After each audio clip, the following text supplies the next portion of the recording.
سلامونه او نیکې هیلې هیلهمند یم چې جوړ او روغ به یاست. نن د فیر پالیسي په هکله باندې خبرې کوم چې په یوټیوب کې فیر پالیسي څه ده؟ او څه رقم موږ کولی سو د دغه پالیسي څخه د ګټې اخیستو سره خپل چینلونه یو ځای ته ورسو. همدا ډول بعضې خلک حتی کولی سي د دې ادرسه ځان ته داسې چینلونه جوړ کړي چې ډېر پیسې هم ترلاسه کړي. لکه څنګه که تاسو دغه څو وخته کې لیدلي اوسئ یو دوی ایراني هندجوړې دي. یوازې نه چې یوازې دوی ایراني نجونې وځي، همدا ډول هندیان دي، همدا ډول عربان دي، همدا ډول انګریزان دي. ډېر کسان دي هم د پښتو ژبې، فارسي ژبې، مثلا د هندي ژبې لا ډېر کم، خو د پاکستاني سندرو باندې داسې یو کلیپ روښانه کوي او په هغه باندې یو نظر ورکوي، بیا یې برته بندوي، بیا یې روښانه کوي. دغه موضوع چې ده کټ مټ د فیر پالیسي په هکله باندې ده. فیر پالیسي عادلانه پالیسي ته وایي چې یعنې نه سیخ وسوځي نه کباب، یعنې دواړه خوا ګټمند اوسي چې کوم که سندرغاړی چې دا ویډیو جوړوي هغه ته هم یو پروموشن جوړ سي، یو اعلان جوړ سي او هغه هم یو لیدونکي نور پیدا کړي د نورو ژبو څخه، او همدا ډول کوم کسان چې دا باندې یو نظر ورکوي هغو دپاره هم یو څه پیسې جوړې سي. زه په دغه هکله باندې نن خبرې کوو چې فیر پالیسي څه ده او موږ څنګه کولی سو د دې څخه ګټه واخلو او خطرونه یې څه دي. که دا ستاسو لومړنۍ ویډیو ده نو ستاسو څخه هیله کوم چې د یوټیوب مکمله کورس ډېر ویډیوګانې اپلوډ سوي دي، لینک یې تاسو ته دلته پرېږدم، هغه ویډیوګانې وګورئ، دا ویډیو به تاسو ته لا هم جالبه سي. که تاسو څه موده وړاندې دغه دوی هندجوړې لیدلې اوسي د جاوید همرخیل په سندرې باندې دوی خپل نظرونه وړاندې کوي، یا زه به یو څه هم تاسو ته پلی کومه، خو هیلهمند یم چې غږ نو بالکل غږ یې بند دی. همدا ډول د جاوید همرخیل یو سندره پلی کوي، د هغه پلی کېدو سره بیا وروسته او باندې خپل یو نظر هم یو لنډ نظر وړاندې کوي، او د هغه نظر وروسته بیا یو څو ثانیې خبرې بیا وروسته بیا د 15 ثانیو څخه تر 30 ثانیو دا سندره بیا چالان کوي، او بیا هم چې کله 30 ثانیو ته خبره ورسېده هغه برته بندوي او برته خپل خبرې شروع کوي. فیر پالیسي څه ده؟ فیر پالیسي عادلانه معنا ورکوي چې کله هم تاسو غواړئ د یو کس د بل چا کانټنټ څخه استفاده وکړئ، بالخصوص د سندرغاړو د خبرونو څخه، همدغه څخه تاسو استفاده کولی سئ، اخیستلی سئ، هغه یو چوکاټ غوندې خپل په ویډیو کې هماغه پرېږدئ، لکه څنګه چې دوی کړي دي. په یو چوکاټ کې داسې نه ده چې کامله خپل دغه تصویر کټ کې خپل تصویر کټ کې هغه تصویر واچوئ، بیا برته د هغه تصویر کټ کې خپل تصویر واچوئ مکمل. په همدې ډول نه، داسې په یو کونج کې تاسو کولی سئ د هغه سندرې د هغه خبري برخې یو برخه واخلئ او خپل په ویډیو کې پرېږدئ، چې کله هغه خبرې وکړئ د هغه خبرې وروسته د 15 ثانیو څخه تر 30 ثانیو تاسو حق لرئ چې پر دې باندې د بل کس ویډیو خپل په ویډیو کې پلی کړئ، د هغه نه وروسته بیا یې برته بند کړئ او خپل نظر پر باندې وړاندې کړئ. د یوټیوب خپله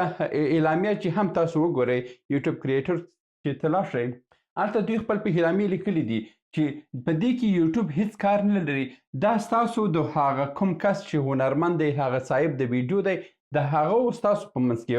یو تړون دی. که هغه تاسو ورسره خبرې کوئ چې زه مثلا لرم دا کسان دي 15,000 سبسکرایبر لري او هره ویډیو یې نږدې 15,000 70,000 1 لک کسان یې ګوري، د مثال په ډول باندې د افغانستان په حق سندرې باندې نظر یې ورکړی 70,000 کسانو دا ویډیو یې کتلې ده. دا هغه کوم کسان چې دي زیاتره سندرغاړي چې دي په همدې ډول باندې نور کسان هم پیدا کوي، د دې سندرې لیدونکي هم پیدا کوي، او سندرغاړي چې دي زیاتره خو سره مشکل نه لري او خپل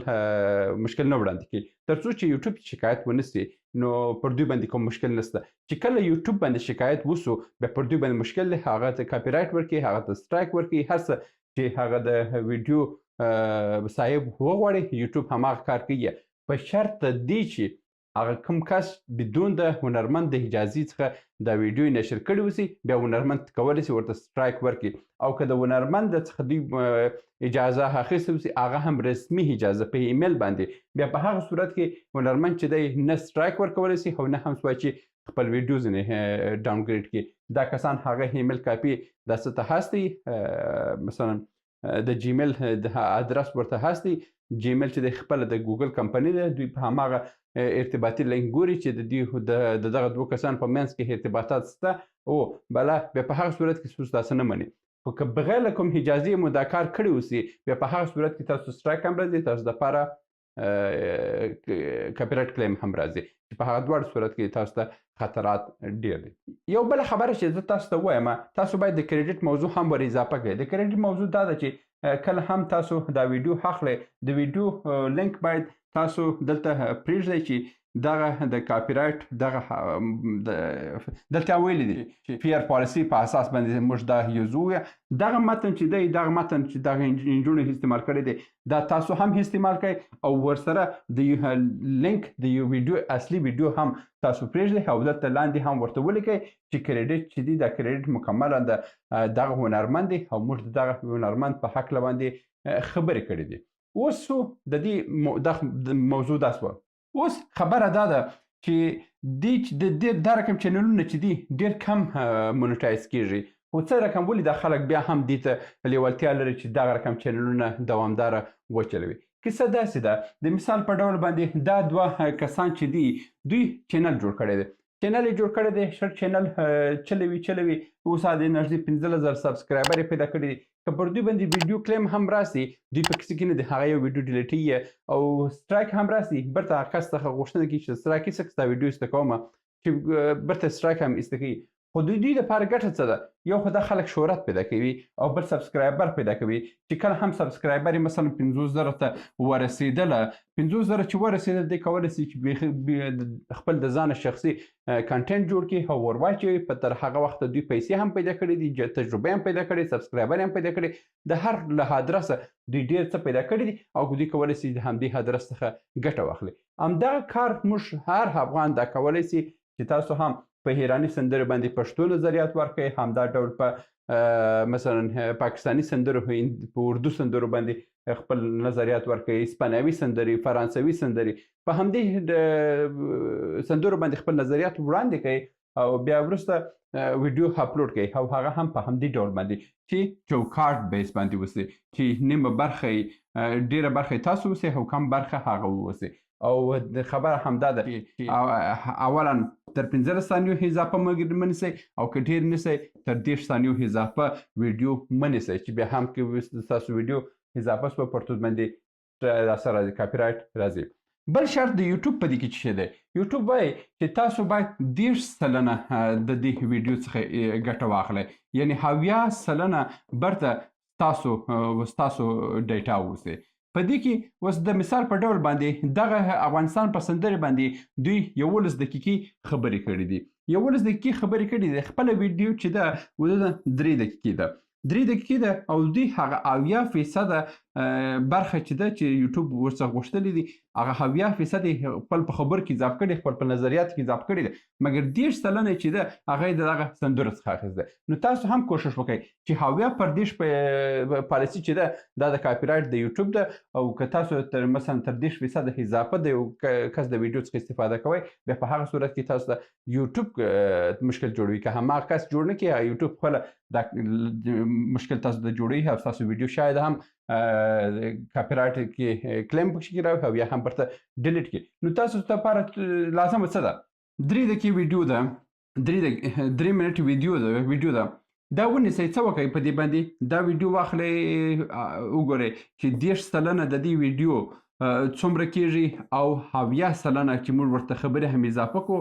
دا بیا څومره کیږي. د مثال په ډول باندې که دا 30% وسي، تاسو باید 7 دقیقې تر 8 دقیقې پر دې باندې نظر ورکړئ تر څو ستاسو 70% پوره سي. او اوس دا 30 دی، 30 نور پر اضافه که دا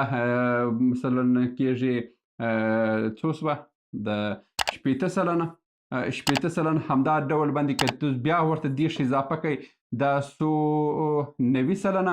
او 10% نور چې هم تاسو ور اضافه کوئ دا کیږي 100%. بیا په 100% کې چې خبره 100% ته ورسېدله، اوس تاسو بیا په 2 برخو باندې تقسیموئ، 30% او 70%. نو 70% ستاسو خبرې سوي او 30% سوه د بل کس ډیټا سوه. د هماغه ډیټا سره تاسو کولی شئ چې په دې ډول باندې ځان ته یو چینل جوړ کړئ. که بله ګټه مو ونه کړه، که ستاسو چینل مونیټایز نه سو، حداقل شهرت پیدا کوئ. که شهرت پیدا کړئ، سبسکرایبر مو ډېر سوه، بیا وروسته کولی شئ چې هغه چینل بیخي په اشپزي واړوئ، په بل موضوع باندې واړوئ. او دا چې بیا د چینل شفټ سره کم کیږي، هغه یو بل ویډیو ده. خو تاسو اوس تاسو ته یو څه وایم چینل شفت دا دی چې کله هم تاسو چینل دی مثلا د میوزیک په باره کې تاسو چینل جوړ کړی دی او تاسو غواړئ چې دا چینل څخه سل زره سبسکرایبر لري دا 100,000 سبسکرایبر واخلئ په یو بلې برخې باندې تبدیل کړئ نو په هغه صورت کې تاسو ته چینل شفټینګ پالیسي پکار ده چې یو په دوه د خپل ویډیوګانې ټول ډیلیټ کړئ او لاړ شئ اشپزي ته یې واړوئ په هغه صورت کې یوټیوب ستاسو چینل مکمله د منځه وړي او ډایټ لیست وړي نو تاسو دپاره لازم څه ده تاسو باید آهسته آهسته په هر هفتې کې که 3 ویډیوګانې هچوئ یو ویډیو یې هغه اشپزي اوسي 2 ویډیوګانې دا اوسي نو چې کله هم یو میاشت تېره سوه بیا 2 ویډیوګانې اشپزي واچوئ یو ویډیو دا واچوئ او کله ویډیوګانې چې یو څو میاشتې نور هم پسې تېر سوه 3 ویډیو مکمل اشپزي کوئ او هغه ویډیو تېرې ویډیوګانې چې دي هغه مکمله یو پسې یو د بل پسې ډیلیټ کړئ داسې نه اوسي یو په دوه ټوله ډیلیټ کړئ نو دغه پالیسي په ادرس باندې تاسو کولی شئ ډېرې پیسې ځان ته پیدا کړئ ښه چینلونه ځان ته جوړ کړئ او ډېر عاید هم ځان ته جوړ کړئ او بله ګټه همدا ده چې دا بعضې خلک دا رقم چینلونه جوړوي همدا چینلونه بیا چې ښه شهرت پیدا کړو بیا د خپل چینلونه هم خرڅوي دا هم ګټه ده دا و د نن ورځې د فیر پالیسي په هکله باندې خبرې تر بیا مو